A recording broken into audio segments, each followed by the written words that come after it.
ഒരാഴ്ചക്കാലം വത്തിക്കാനിൽ നടന്ന പ്രധാന വാർത്താവിശേഷങ്ങളുമായി Vatican report. ഏവർക്കും സ്വാഗതം. ജീവിതം ഒരു ടീം ഗെയിം. ഫുട്ബോൾ പാഠങ്ങളുമായി ലിയോ 14 മാർപ്പാപ്പ.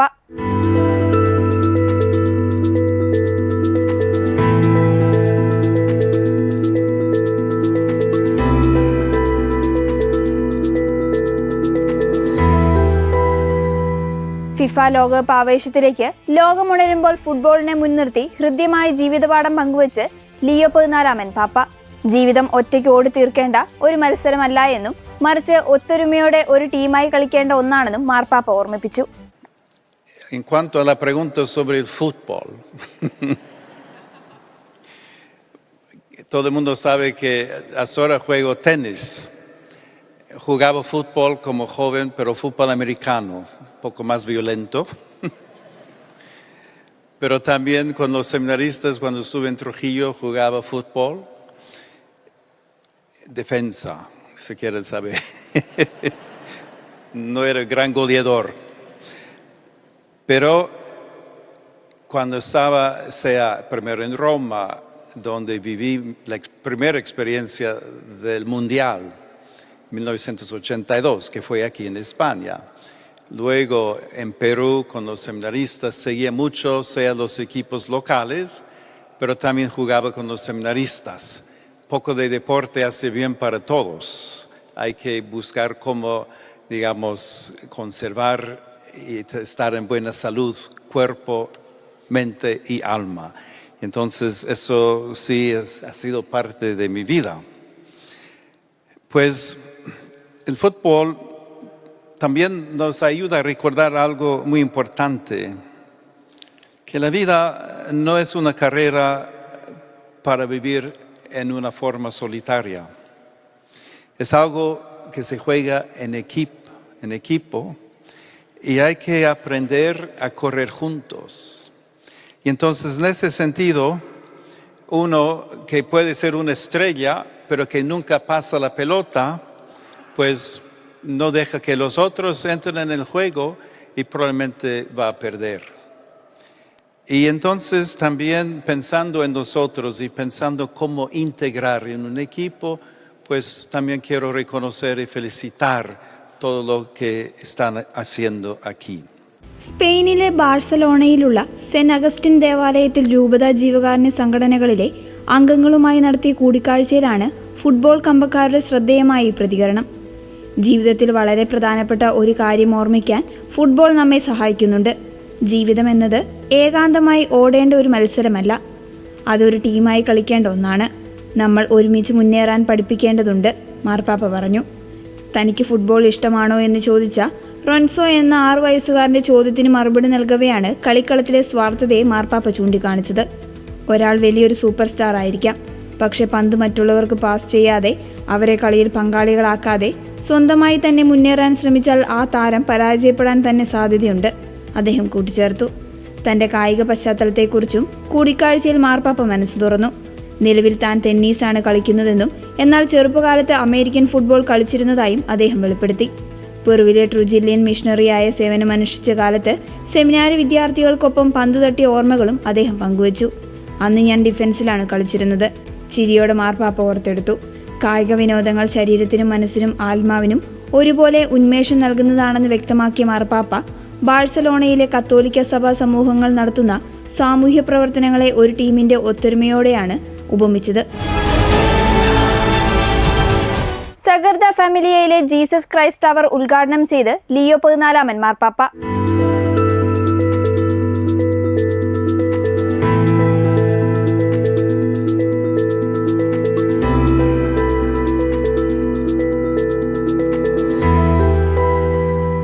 തന്റെ അപ്പസ്തോലിക സന്ദർശനത്തിന് 4ാം ദിനം ബാഴ്സലോണയിലെ പ്രശസ്തമായ സഗർഡ ഫാമിലിയ ബസിലിക്കയിൽ വെച്ച് ലിയോ 14 മാർപ്പാപ്പ വിശുദ്ധ കുർബാന അർപ്പിച്ചു. ബസിലിക്കയുടെ മുഖ്യ ശില്പിയായ ആന്റോണി ഗൗഡിയുടെ 100ാം ചരമവാർഷികത്തോടനുബന്ധിച്ച് നടത്തിയ ഈ ദ്വീപലിക്ക് ശേഷം ദേവാലയത്തിലെ ഏറ്റവും ഉയരമേറിയ ഗോപുരമായ ജീസസ് ക്രൈസ്റ്റ് ടവർ മാർപ്പാപ്പ ആശീർവദിച്ച് ഉദ്ഘാടനം ചെയ്തു. Señor soberano nostro, che nes de glorios il vostro nom per tutta la terra. Con l'alabanza di este salmo tan lleno de alegría y asombro, os saludo a todos vosotros, queridos hermanos y hermanas. Expreso mi agradecimiento a sus majestades. Doy las gracias al cardenal Juan José Omella, arzobispo de Barcelona, así como a los demás hermanos en el episcopado y a todos los que se unen a nuestra oración, sacerdotes, diáconos, religiosos, religiosas. En esta tarde de fiesta para toda la ciudad de Barcelona y el pueblo, extiendo mi saludo agradecido a las autoridades públicas, así como a los miembros de otras comunidades cristianas y de otras religiones que participan en nuestra acción de gracias. Avui la Basílica de la Sagrada Família ens acull en aquesta bella ciutat, obrint les seves portes com si fossin braços per a convidar a cadascú en aquest altar a escoltar la paraula de Déu. És un temple que ens constitueix en una família estimada pel Senyor, alimentada per la seva pròpia vida en l'Eucaristia. Així és com la ciutat comtal i tota Catalunya es reuneixen en aquest temple, signe també d'unitat i de concòrdia, i aixequen la seva mirada per trobar-se amb el rostre de Déu Pare, resplendent en el seu Fill fet home, Jesucrist. കഴിഞ്ഞ 144 വർഷമായി നിർമ്മാണം തുടരുന്ന ഈ ചരിത്രപ്രസിദ്ധമായ ദേവാലയം പൂർത്തീകരണത്തിലേക്ക് അടുക്കുന്നതിൻ്റെ സുപ്രധാന നാഴികക്കല്ലാണിത്. ബാഴ്സലോണയിലെയും കാറ്റലോണിയയിലെയും ഒന്നിപ്പിക്കുന്ന ഒരു വലിയ കുടുംബത്തിൻ്റെ അടയാളമാണ് സഗ്രഡ ഫാമിലിയ എന്ന മാർപ്പാപ്പ ഓർമ്മിപ്പിച്ചു. 2010 ബെനഡിക്ട് 16 മാർപ്പാപ്പ പ്രതിഷ്ഠിച്ച ഈ ബസിലിക്ക അദൃശ്യനായ ദൈവത്തിൻ്റെ ദൃശ്യമായ അടയാളമാണ്. ഈ നിർമ്മിതി പൂർണ്ണമായും അവസാനിച്ചിട്ടില്ലാത്ത ഒന്നാണെന്നും ഇത് നമ്മുടെ ക്രിസ്തീയ ജീവിതത്തെയാണ് ഓർമ്മിപ്പിക്കുന്നതെന്നും അദ്ദേഹം പറഞ്ഞു. ദൈവം നമ്മുടെ ഓരോരുത്തരുടെയും ജീവിതത്തെ ഒന്നിച്ച് കെട്ടിപ്പടുക്കേണ്ട ഒരു മാസ്റ്റർ പീസായാണ് കാണുന്നത്. നാം ഓരോരുത്തരും അതിലെ ജീവനുള്ള കല്ലുകളാണ്. വിശുദ്ധ യോഹന്നാന്റെ സുവിശേഷത്തെ മുൻനിർത്തി വളരെ ശക്തമായ ചില ഓർമ്മപ്പെടുത്തലുകൾ മാർപ്പാപ്പ വിശ്വാസികൾക്ക് നൽകി. നമുക്ക് യേശു ക്രിസ്തുവിൽ വിശ്വസിക്കുകയും അതേസമയം യുദ്ധത്തെ അനുകൂലിക്കുകയും ചെയ്യാനാകില്ല. യേശുവിൽ വിശ്വസിച്ചുകൊണ്ട് അമ്മയുടെ ഗർഭപാത്രത്തിൽ വെച്ച് തന്നെ കുഞ്ഞുങ്ങളെ കൊന്നൊടുക്കാൻ നമുക്കാവില്ല. നമുക്ക് യേശുവിൽ വിശ്വസിച്ചുകൊണ്ട് ദുരിതം അനുഭവിക്കുന്നവരെയും കരയുന്നവരെയും ദാരിദ്ര്യത്തിൽ നിന്ന് ജീവരക്ഷാർത്ഥം ഓടിപ്പോകുന്നവരെയും കൈവിട്ടുകളയാൻ സാധിക്കില്ല. ക്രിസ്തുവിൽ വിശ്വസിക്കാത്തവർ പാപത്തിൽ ജീവിക്കുക മാത്രമല്ല സ്വന്തം അയൽക്കാരൻ്റെ മരണത്തിന് കൂടി കാരണക്കാരാകുകയാണെന്ന് മാർപ്പാപ്പ മുന്നറിയിപ്പ് നൽകി. ബസിലിക്കയ്ക്ക് മുകളിൽ ഉയർന്നു നിൽക്കുന്ന കുരിശ് സമൂഹത്തിൽ ഏറ്റവും അവസാനത്തെ ആളുകളായി പരിഗണിക്കപ്പെടുന്നവരുടെയും പാപികളുടെയും പ്രത്യാശയുടെയും പ്രതീകമാണെന്ന് മാർപ്പാപ്പ കൂട്ടിച്ചേർത്തു. പകലിൽ സൂര്യപ്രകാശമേറ്റും രാത്രിയിൽ നഗരത്തെ മുഴുവൻ പ്രകാശിപ്പിച്ചും നിൽക്കുന്ന ഈ വലിയ കുരിശ് മെട്രോണിയൽ കടൽ തീരത്ത് ഒരു ലൈറ്റ് ഹൗസ് പോലെയാണ്. ശില്പിയായ ആന്റണി ഗൗഡിയെയും ഈ അത്ഭുത നിർമ്മിതിക്ക് പിന്നിൽ പ്രവർത്തിച്ച എല്ലാ തൊഴിലാളികളെയും കലാകാരന്മാരെയും മാർപ്പാപ്പ നന്ദിയോടെ സ്മരിച്ചു. കലയും ഭംഗിയും സുവിശേഷ പ്രഘോഷണത്തിനായുള്ള ഏറ്റവും മികച്ച മാധ്യമങ്ങളാണെന്ന് അദ്ദേഹം ചൂണ്ടിക്കാണിച്ചു. ലോകത്തിലെ ഏറ്റവും ഉയരമുള്ള പള്ളി എന്ന റാങ്കുകളിൽ ഇടം പിടിക്കുന്നതിനേക്കാൾ തകർന്നടിഞ്ഞ മനുഷ്യരുടെ ജീവിതങ്ങളെ ഉയർത്തുന്നതിനാണ് സഭ ശ്രമിക്കേണ്ടതെന്നും പറഞ്ഞാണ് മാർപ്പാപ്പ തന്റെ പ്രസംഗം അവസാനിപ്പിച്ചത്. സ്പെയിൻ ഒരൊറ്റ കുടുംബം ഒത്തൊരുമയോടെ ദൈവത്തെ സ്തുതിക്കണമെന്ന് ലിയോ 14 മാർപ്പാപ്പ.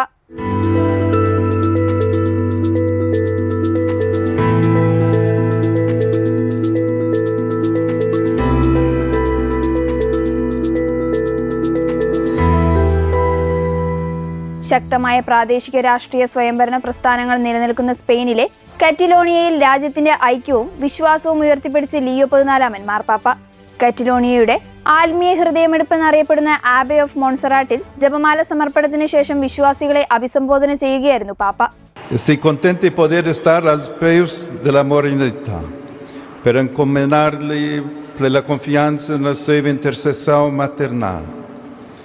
Il mio serve Petri è la missione dell'Ecclesia nel mondo, che clama demandant giustizia e pace. Amb emozione e ricordat els meus anys como rector de la parroquia de Santa María de Montserrat, a Trujillo, Perú. La Moreneta sempre m'ha acompanyat. Gràcies, Catalunya, per la vostra fe. Els murs d'aquest recinte podrien explicar-nos les innombrables històries de devoció, agraïment i esperança que han contemplat al llarg dels segles al voltant de la Verge de Montserrat i també han estat testimonis de la sang vessada per amor a Jesucrist.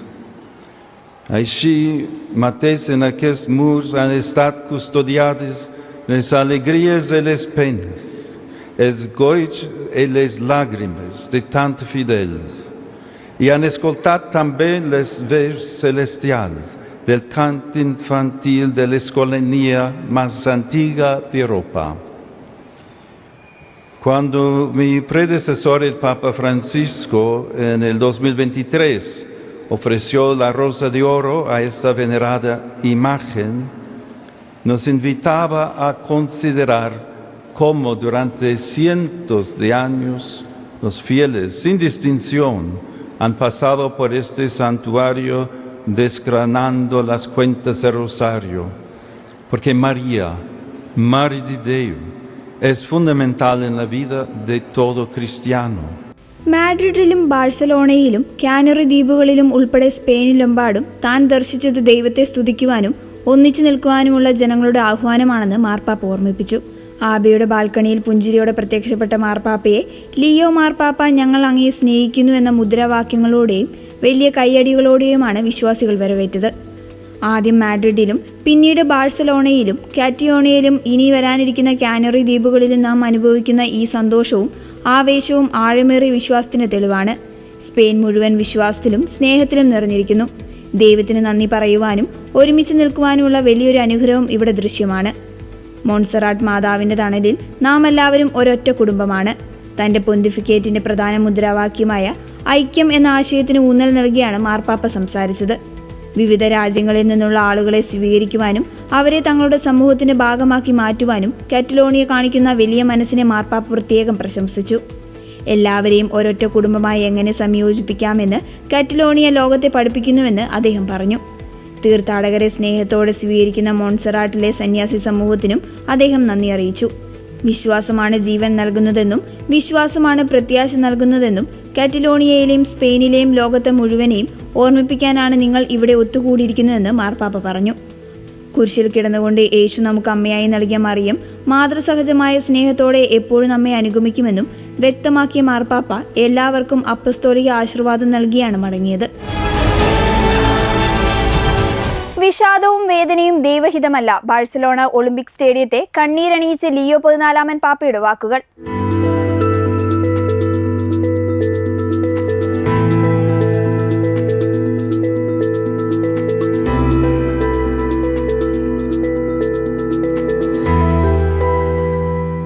സ്പെയിനിലെ അപ്പസ്തോലിക സന്ദർശനത്തിനിടെ ബാഴ്സലോണയിലെ Luis campus Olympic സ്റ്റേഡിയത്തിൽ നടന്ന പ്രാർത്ഥനാ ശുശ്രൂഷയിൽ യുവാക്കൾക്ക് ശക്തമായ ആത്മീയ സന്ദേശം നൽകി ലിയോ 14 പാപ്പ.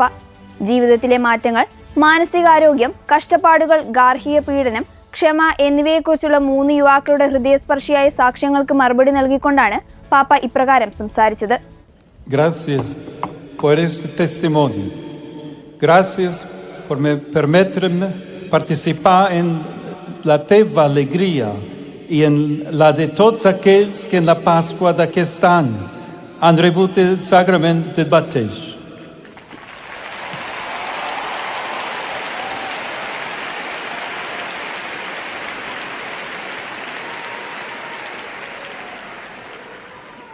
Numerosos jóvenes y adultos están redescubriendo la fe cristiana, quizá después de una etapa de la vida en la que se habían apartado un poco de Dios. Se trata de un paso realmente importante. En efecto, todo lo que descubrimos, acogemos y vivimos paulatinamente a lo largo del camino contribuye ciertamente a nuestro crecimiento, a nuestra madurez y a ensanchar espacios de vida en nuestro interior. Pero al mismo tiempo en medio de las alegrías, los éxitos y las derrotas, nos damos cuenta de que necesitamos otra agua para saciarnos más profundamente. Nuestro deseo de verdad y de felicidad necesita un horizonte más grande. Y esta inquietud es un don que Dios mismo nos ha dado. Estamos hechos a medida del infinito y por eso todo horizonte finito, todo paso, toda conquista, mientras nos satisface, al mismo tiempo nos impulsa hacia adelante y nos invita a seguir buscando, a buscar avanzando, pero sobre todo a buscar descendiendo interiormente. വിജയങ്ങളും നേട്ടങ്ങളും കൈവരിച്ചിട്ടും ഉള്ളിൽ അനുഭവപ്പെടുന്ന ശൂന്യതയെക്കുറിച്ച് സംസാരിച്ച Ferran എന്ന യുവാവിന് മറുപടിയായി, ഉള്ളിലെ ഇത്തരം ആത്മീയ അസ്വസ്ഥതകളെ ഭയപ്പെടേണ്ടതില്ല എന്നും അവയെ നെഞ്ചോട് ചേർക്കുകയാണ് വേണ്ടതെന്നും പാപ്പ ഓർമ്മിപ്പിച്ചു. നാം സൃഷ്ടിക്കപ്പെട്ടിരിക്കുന്നത് ആനന്ദതയ്ക്ക് വേണ്ടിയാണ്. അതുകൊണ്ടാണ് ലൗകികമായ ഓരോ നേട്ടങ്ങളും നമ്മെ തൃപ്തിപ്പെടുത്തുമെങ്കിലും വീണ്ടും മുന്നോട്ട് തിരയാൻ നമ്മെ പ്രേരിപ്പിക്കുന്നതെന്ന് പാപ്പ പറഞ്ഞു. ലാഭത്തിനും പ്രകടനത്തിനും മാത്രം മുൻഗണന നൽകുന്ന ഇന്നത്തെ സംസ്കാരത്തിനെതിരെ മുന്നറിയിപ്പ് നൽകിയ പാപ്പ ദിവസവും കുറച്ചു സമയം സുവിശേഷം വായിക്കുവാനും ദൈവത്തോട് സംസാരിക്കാനുമായി മാറ്റിവെക്കണമെന്ന് ആഹ്വാനം ചെയ്തു. വിഷാദ രോഗത്തോടും ആത്മഹത്യാ ചിന്തകളോടും പോരാടി ജീവിതത്തിലേക്ക് തിരിച്ചുവന്ന കർമീന എന്ന യുവതിയുടെ സാക്ഷ്യത്തിന് മാർപ്പാപ്പ നൽകിയ മറുപടി ഏറെ ശ്രദ്ധേയമായി. ആധുനികമെന്ന് അവകാശപ്പെടുന്ന സമൂഹങ്ങളിൽ മാനസികാരോഗ്യം നേരിടുന്ന വെല്ലുവിളികൾ കടുത്ത ആശങ്കയുണ്ടാക്കുന്നതാണെന്ന് പാപ്പ പറഞ്ഞു.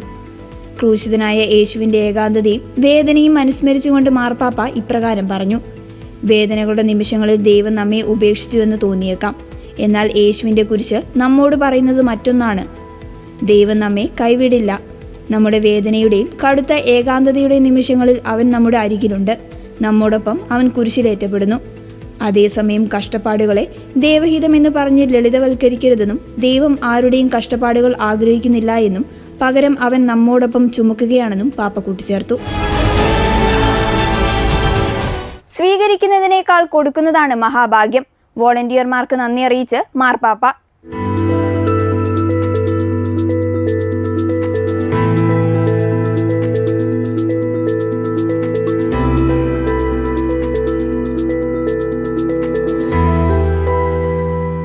ലിയോ 14 മാർപ്പാപ്പയുടെ സ്പെയിനിലെ അപ്പസ്തോലിക സന്ദർശനത്തിന്റെ പ്രഥമഘട്ടം വിജയകരമായി പൂർത്തിയായി. സന്ദർശനത്തിന്റെ ഒരുക്കങ്ങൾക്കായി മാസങ്ങളോളം തങ്ങളുടെ സമയവും അധ്വാനവും മാറ്റിവെച്ച സന്നദ്ധ പ്രവർത്തകരുമായി നടത്തിയ കൂടിക്കാഴ്ചയോടെയാണ് ആദ്യഘട്ട പരിപാടികൾക്ക് സമാപനമായത്. Queridos hermanos, hermanas, buenos días.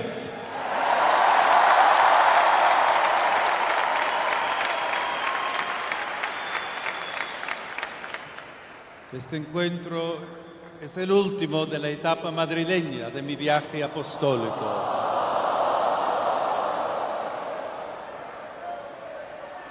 Pero me alegra mucho que sea con vosotros, voluntarios y voluntarias.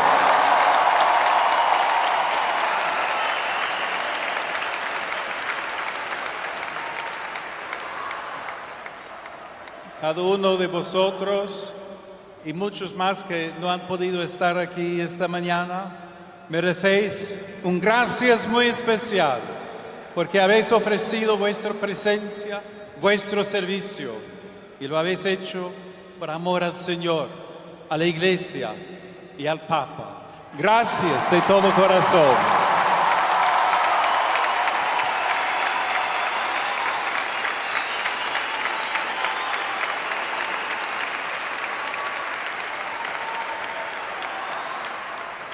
Agradezco a los dos portavoces que nos han brindado sus testimonios y a quienes han realizado el video y la actuación musical.